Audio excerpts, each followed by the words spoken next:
Greetings, my dear viewer. You're on the channel The Price of Cheating. The channel is for those who appreciate traditional family values and condemn adultery. So be sure to subscribe to the channel. Let's get started. In the sunlit winter garden, Jack stood and looked at his wife of 40 years, Shannon. The warmth emanating from the glass walls was in stark contrast to the coolness penetrating their conversation. "So, you're planning on staying with your lover, are you?" he asked, bitterness in his tone. Shannon, knowing about his temper, answered as evenly as she could. "Nicholas is not my lover. We just have a lot of common interests, and I like spending time with him." Jack grimaced in disgust. "I can imagine what Louise would say if she found out that you and Nicholas turned me into a pathetic cuckold." Shannon's disappointment spilled out, and she stamped her foot like a moody child. "You're not a cuckold to Nicholas and me. Is that exactly what it is?" he replied. "A cuckold is a man whose wife has other lovers, and that's exactly what I am, isn't it?" After pausing, Shannon deliberately softened her tone. "No, I don't have any lover. There is only Nicholas. And your joke about Louise? It wasn't according to the rules. She didn't want to leave him alone, so I intervened. Just as I'm sure Louise would comfort you if I left on my own." Jack shrugged, skepticism showing on his face. "I doubt Louise would play the role of another woman with me." In an instant, Shannon's hand touched his cheek, and the sound echoed through the room. The suddenness of this action stunned him, forcing him to take a step back. "Using violence won't solve anything," he said in a low but firm voice. Her voice trembled on the verge of an apology, but the words never came out. Instead, she replied defiantly, "I'm not a whore. And yet you're like this, getting ready to live with Nicholas, share a bed with him and, yes, maybe even share intimate moments." "Maybe," she agreed, "but what I'm doing with Nicholas doesn't detract from what we had." Her tone was playful, with a hint of mischief, and he caught a hint of irony in her words.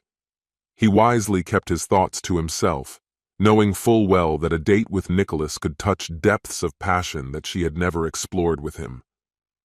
A harlot? This thought flashed through his mind. "Please don't forget to take your medicine when I'm not around, okay?" The concern in her voice caught him off guard. "Why do you care if I take medicine?" he asked with a note of disbelief in his voice. "After all," he thought, "if I were dead, you'd be with Nicholas, wouldn't you?" She shook her head emphatically. "No, that's not the point. I still cherish you very much, and I don't want to see you sick." Her voice softened as she continued. "You need blood pressure and heart medication. I'm worried about you. We are very young, and we both need to take care of ourselves. You're almost 71, and I'm 67.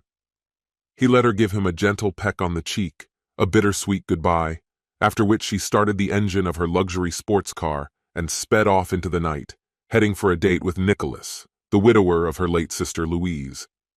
Nicholas lived only 60 miles from home, a distance that may seem trivial in many countries of the world, but in our state it was considered quite reasonable. Driving along familiar roads, Shannon could not get rid of the memories of that fateful day 16 years ago, when her sister's life was cut short as a result of a tragic workplace accident. The shockwave of grief that followed knocked Nicholas out of his rut, and in a difficult moment, Shannon intervened, offering support to a man who suddenly found himself in the role of a young widower. What began as compassionate visits gradually turned into something more intimate, although Shannon could never pinpoint exactly when this shift occurred.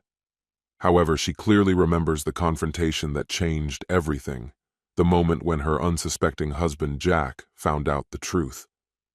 Their quarrel was explosive, filled with violent emotions and accusations, but it all came to an abrupt end when Jack suddenly collapsed, clutching his chest in agony. It was a terrifying prelude to the heart disease that lurked deep inside. In a panic, Shannon dialed the emergency service, her heart pounding wildly when she realized how dangerous the situation was. She felt exposed, almost vulnerable, almost naked, while Nicholas stood in his boxers and Jack, still in street clothes, lay on the floor. An ambulance crew arrived, and their professionalism was in stark contrast to the chaos of emotions swirling around them. They didn't say a word about the tension or the scandalous affair while they worked to stabilize Jack's condition. He was taken to a general hospital, where cardiologists installed a stent to restore his health. By an amazing coincidence, Nicholas decided not to press charges against Jack, although the incident left its mark on all its participants. Now, Jack was a man suffering not only from physical ailments, but also from an emotional rupture that he could not make up for. As the weeks turned into months, Shannon resumed her secret trysts with Nicholas, despite Jack's protests and threats of divorce. For her, it was not just an affair, but a way to help Nicholas heal from a deep loss. It's been almost 16 years, and Jack seemed to come out of the fog of denial. Deep down, he felt that Shannon was guided more by her own desires than by a sincere desire to help. On a clear morning, just after 9, Shannon slipped out of the house to meet Nicholas again, leaving Jack alone in their sunlit greenhouse surrounded by glass and greenery. It was here, amidst the tranquility of nature, that he began to face the reality of their broken relationship and the secrets that had taken root in the shadows. His condition wasn't the best, but he kept it a secret. The last thing he wanted was for Shannon to think he was trying to push her away from Nicholas. That was the last thing on his mind. In fact, he would gladly have given it to Charlie's boy. With a sigh, he sank into his favorite chair, and the world around him faded into a deep slumber. The June sun rose higher and higher, turning the greenhouse into a red-hot furnace. In the depths of his dream, he found himself wandering through a vast desert where scorching sands stretched endlessly. But the dream did not last long. He woke up abruptly and felt oppressive heat attack him. With difficulty gathering his strength, he tried to get up, but was met by a dizzying wave that knocked him back to the floor. The stone tiles, which were supposed to bring relief, seemed to radiate warmth. The suffocating air enveloped him like a thick blanket, suffocating and inexorable. He crawled towards the double doors leading to the living room, but his strength was running out. Shannon insisted on giving him a Bluetooth pendant for Christmas, which was supposed to connect him to her phone. But now this lifeline seemed more like a bad joke, as the calls went straight to voicemail. "Help me, please," he croaked, barely escaping from his lips. The phone was beckoning in his jacket, outside the living room. He was persistently approaching the door, desperation spurring his movements. And then, out of the corner of his eye, he noticed a presence in the conservatory. Turning his head, he saw the familiar, cheerful face of Louise, his sister-in-law, whose eyes sparkled with concern. "Louise? Yes, it's me." He turned his head and saw the familiar, cheerful face of Louise, his sister-in-law, whose eyes sparkled with concern. "What are you doing here? What happened?" "Oh, I came for my beloved brother-in-law. Come on, get up." She always called him Mikey, and in a world full of titles, only her name mattered. Spreading her arms wide, she beckoned to him. But when he got up, he was seized with a chilling realization. His lifeless body lay on the floor of the winter garden. "I'm dead, aren't I?" flashed through his mind, and he waved away her warm invitation. Louise nodded solemnly. "That's right. Now you've crossed another line. Now you have to come with me. I have been granted special permission to escort you to the other side." Her gaze softened, and she continued. "I am truly sorry for what Shannon and Nicholas did to you. You were right from the very beginning. I would never betray your trust, as Shannon did, not because I don't find you beautiful, but because honesty is important, regardless of temptation. And let's be honest, I'm not like your wife." She flashed a cheeky grin, diluting the gloomy atmosphere. Grabbing his hand, they set off on a journey to a place far beyond earthly sorrows, a kingdom filled with peace and wonders. In the meantime, back on Earth, 2 days later, Shannon was driving home, a knot of anxiety clenched in her stomach. She knew she had to make it up to Jack. The last meeting had left a rift between them, and now it felt more acute than ever. He was hurt by her brief affair with Nicholas, and this time she felt the stakes were higher. "What should I do?" she mused, turning over the possible options in her mind. Should she cook his favorite dish? Maybe take a relaxing bath? Or maybe give him a day of enjoyment? The very thought of giving him a helping hand made her heart pound. No matter what it took, she was determined to heal the wounds and bring him back into her orbit. Will she be able to pull him to her and give herself to love? Or will the severity of her actions further distance them from each other? The slap she gave him still caused bitter regret in her soul. She has always been supported by women who have faced at least one act of cruelty, urging them to leave their partners without hesitation. So why was Jack still with her? Some part of her desperately hoped that he wouldn't leave. But wasn't this a double standard that she couldn't ignore? She would have to face this dilemma later. Already on the way to the house, an unpleasant thought crept into her head. Her phone was turned off. Her heart started pounding. She turned it on and found a chilling message from Jack. "Please help me." Panic surged through her veins.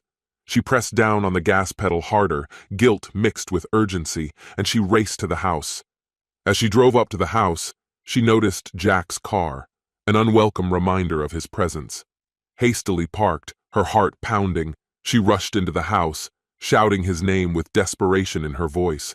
As she burst into the living room, her gaze fell on the glass doors leading to the conservatory. What she saw next will haunt her forever. There, on the cold stone tiles, lay the lifeless body of her husband, his arms stretched out towards the entrance, as if begging for escape. The sight almost knocked the breath out of her lungs. The oppressive heat of 3 days in a confined space changed him, leaving a grotesque reminder of a life once lived. With trembling hands, she dialed the emergency number. A specialized team arrived, whose professionalism stood out sharply against the background of the chilling picture. She froze in place, caught up in a whirlwind of emotions, trying to realize the reality of her choice and the silence surrounding her. She was given the contact information of a specialized firm known for its discreet operations at crime scenes and accidental deaths. "They are exceptional," the man assured. "Just say my name, Ron from the county coroner's office, and ask Andy. They'll take care of everything." With a heavy heart, she closed the doors of the conservatory and took refuge in the kitchen. Grabbing a bottle of gin, she dialed the number of the only person she dared to hope would be able to understand the whirlwind of emotions bubbling inside her. Nicholas replied. His tone was cautious. "Hello?" "Nicholas, this is Shannon," she said, her voice trembling. "I recently returned, and Jack, he had a heart attack. He's gone." Before Nicholas could answer, a harsh, accusing voice came on the line. "Nicholas! Are you talking to this walking woman who let you turn her husband into a cuckold? Turn it off immediately. You're supposed to be with me, not wasting your time on her." Shannon felt a surge of rage and resentment. "Nicholas," she interrupted, raising her voice. "It seemed to me that there was something real between us. Do you remember how I almost left Jack for you? How stupid I was if I thought I meant more than just another notch in your column. And tell that shrill harpy to get out." With that, she hung up the phone, and the finality of the act echoed in her ears. Then she blocked Nicholas's number. It felt like a small victory, but she realized that it was too little and too late. Pulling herself together, she called the cleaning service and left a message on their 24-hour line. "I'm sorry I hit you, Jack. I'm sorry I cheated on you. I am very, very sorry." The words were pouring out and tears were streaming down her face. Tears for Jack, for her dead sister, and most painfully for herself. Yes, mostly for herself, because you have to be very narcissistic to fall into the chaos that she created. Life was cruelly put at risk, wasn't it? This concludes the story. If you like it, then put your powerful like and subscribe to the channel. Greetings, my dear viewer. You're on the channel The Price of Cheating. The channel is for those who appreciate traditional family values and condemn adultery. So be sure to subscribe to the channel. Let's get started. I turned to Ryan, my colleague, feeling a mixture of urgency and relief. "Hi, I really need to talk about something. Can you have lunch with me?" Ryan hesitated, glancing at his crowded desk. "Well, I'm not sure, Bill. I have a few things to finish today." "I'll cover it," I offered, trying to convey the seriousness of my situation. "I could use your advice, buddy." His eyes lit up with a grin. "If you're paying, then I'm definitely free." It was a playful exchange, but there was a deep understanding behind it. Ryan was that reliable guy you could always rely on, a true friend in a sea of acquaintances. He knew how to charm ladies and never flaunted it, which made him even more handsome. You could tell stories about him, He was a folk hero of our time. A little dramatic, of course, but you got the gist. How about 12 p.m.? I suggested. Perfect, he replied, a hint of excitement in his voice. As I left, I took a deep breath, feeling a glimmer of hope. Now I had someone to trust who could help me unravel my dilemma. A few hours later, we were sitting in our favorite pub, eating steak pie and chips, and our first pints of the best beer were already half drunk. So, what's on your mind, Bill? Ryan asked, his demeanor showing genuine concern. So, how can I help you? Feeling a little awkward, I took a sip of beer to wash down the treat. I'm a little uneasy, Ryan, I admitted, but we both know that you are very charming with ladies. Don't believe everything you hear, Bill, he said with a modest grin that didn't match his reputation. I'm fine, but I'm still single. You know, I have a decent job and a good car. It certainly helps that your family practically owns half of the county. Actually, it's much less than half, he replied, returning my smile. But it doesn't get in the way. Well, you're right, I agreed. I could use some advice, my friend. I have to talk to someone who is still in the game.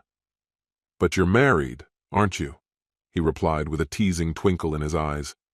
Don't get involved in something you might regret, he warned, his tone becoming serious. Of course, it may seem glamorous to be free and not fixated, but if I had the chance to return home to my beautiful wife every night, I would not hesitate to agree. Rumor has it, Ryan, I replied with a grin, that you have someone special in mind. Come on, Bill, he chuckled, shaking his head. It's not customary to keep secrets here. I just overheard something in the office, I admitted with a slight shrug. Maybe it is, he said, straightening up. These are my affairs and you have your own worries. Please, Bill, don't get involved in an extramarital drama. It never ends well.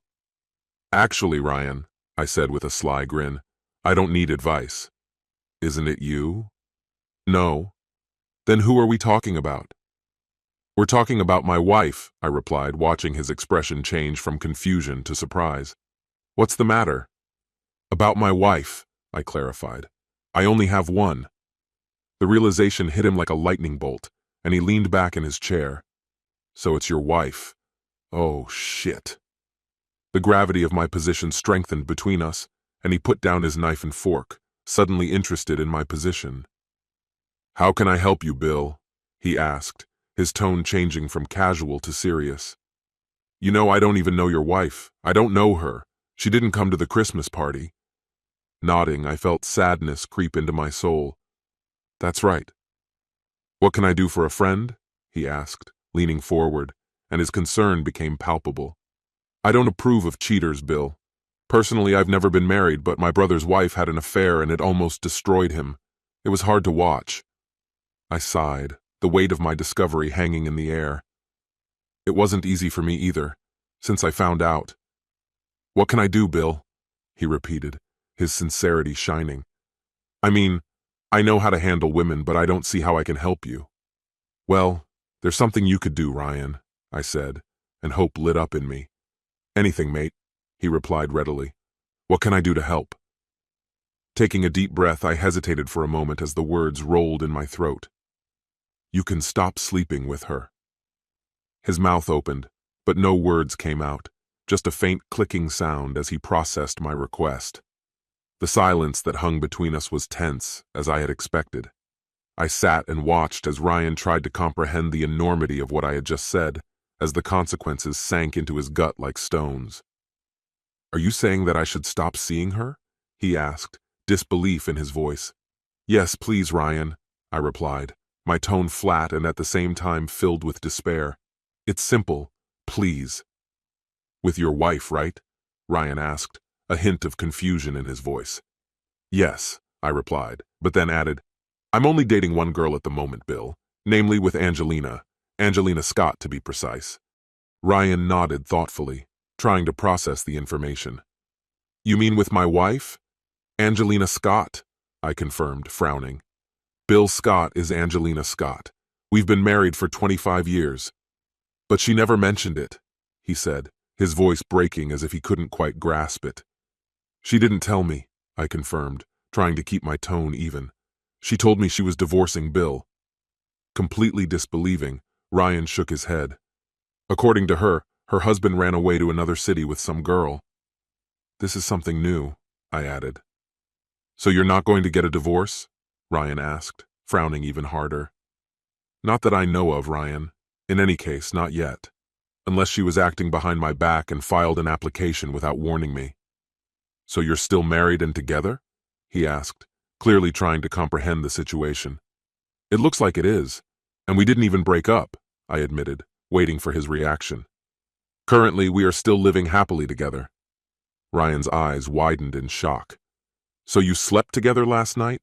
Do you really have an ongoing intimacy with her? With a sigh, I realized that it would not be easy to explain. Yes, Ryan, I still have an intimacy with Angelina. But, he had an almost comical stutter.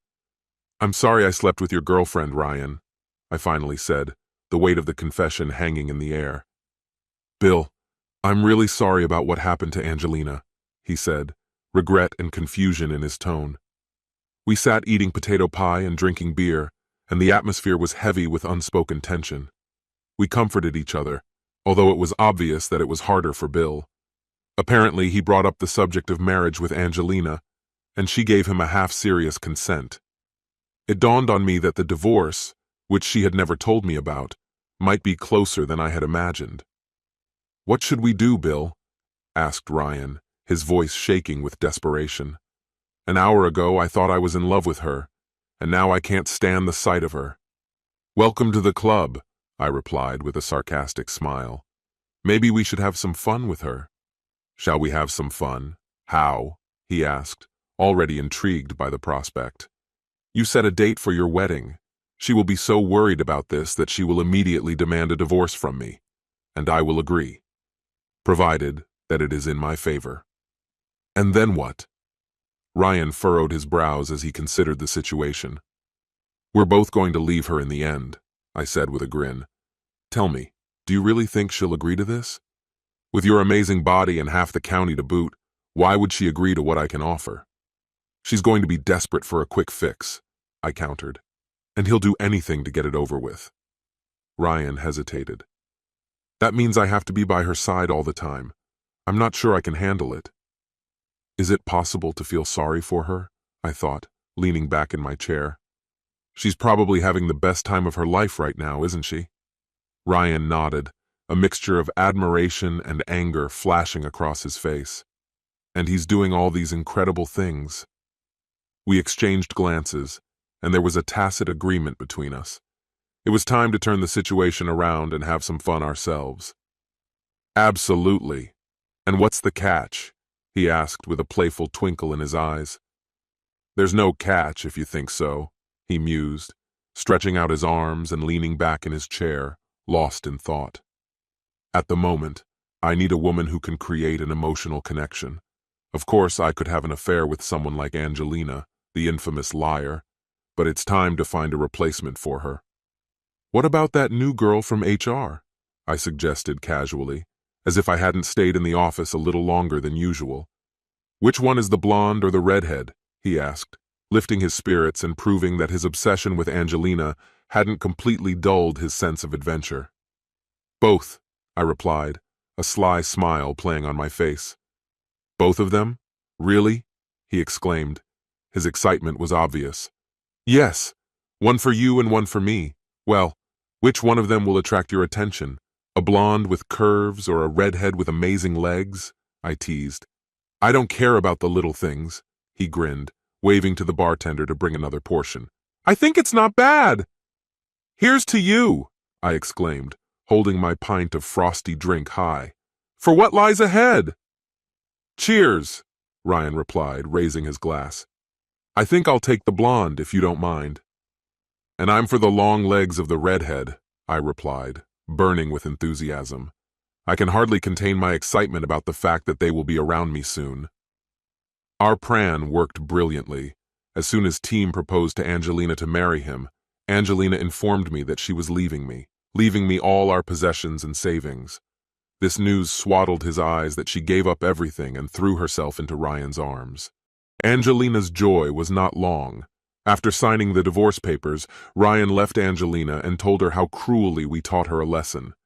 The deceiver Angelina was left without a roof over her head and without the means to exist. Ryan tied the knot with a stunning blonde with a character matching her striking appearance, and now she is happily settled in the county, thriving in a new life. And you know what? I'm engaged now. I'm not talking about the one who is famous for her long, inviting legs. It's about her sister. I got rid of the treacherous woman and now I'm finally happy. This concludes the story. If you like it, then put your powerful like and subscribe to the channel.